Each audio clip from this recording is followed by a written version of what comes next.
அமெரிக்க தாக்குதலால் ஈரானின் அணு உலை தளங்களின் செயல்பாடுகளில் 1 மாதத்திற்கு மட்டுமே பின்னடைவு ஏற்பட்டிருப்பதாக நிபுணர்கள் கூறியுள்ளனர்.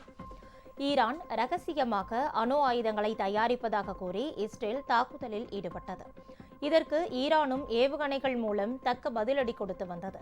இந்நிலையில் இஸ்ரேலுக்கு ஆதரவாக களமிறங்கிய அமெரிக்க விமானப்படைகள் ஈரானின் 3 முக்கிய அணு ஆராய்ச்சி மையங்களை கடந்த சனிக்கிழமையன்று தாக்கி சேதப்படுத்தினர். அதற்கு பதிலடியாக நேற்று முன்தினம் இரவு கத்தார், ஈராக் ஆகிய நாடுகளில் உள்ள அமெரிக்க ராணுவ தளங்களின் மீது ஈரான் ஏவுகணை தாக்குதல் நடத்தியது. இதனால் போர் பூதாகரமாக வெடிக்கும் என கருதப்பட்ட நிலையில் யாரும் எதிர்பாராத வகையில் அமெரிக்க அதிபர் டொனால்டு டிரம்ப் இரு நாடுகளும் போரை நிறுத்த ஒப்புக்கொண்டிருப்பதாக அறிவித்தார்.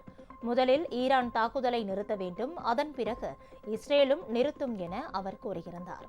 இந்நிலையில் கடந்த சனிக்கிழமை ஈரானில் உள்ள போர்டோ, நடான்ஸ் மற்றும் ஸ்பகான் ஆகிய அணுசக்தி மையங்கள் மீது அமெரிக்கா நடத்திய தாக்குதல்களால் ஈரானின் அணுசக்தி திட்ட செயல்பாடுகளில் 1 மாதத்திற்கு மட்டுமே பின்னடைவு ஏற்பட்டிருக்கலாம் என்றும் பெரிய அளவிலான பாதிப்புகள் இல்லை என்றும் அமெரிக்க உளவுத்துறை தகவல் வெளியிட்டுள்ளது. ஈரானின் அணுசக்தி திட்டங்கள் முற்றிலுமாக அழிந்துவிடவில்லை என்றும் அவர்கள் கூறியுள்ளனர். இதனிடையே அமெரிக்காவுடன் மீண்டும் அணுசக்தி திட்ட பேச்சுவார்த்தையை தொடங்கலாம் என ஈரான் விரும்புவதாக கூறப்படுகிறது. இது தங்களுக்கு கிடைத்த வரலாற்று வெற்றி என்று இஸ்ரேல் பிரதமர் நெதன்யாகு கூறியுள்ளார்.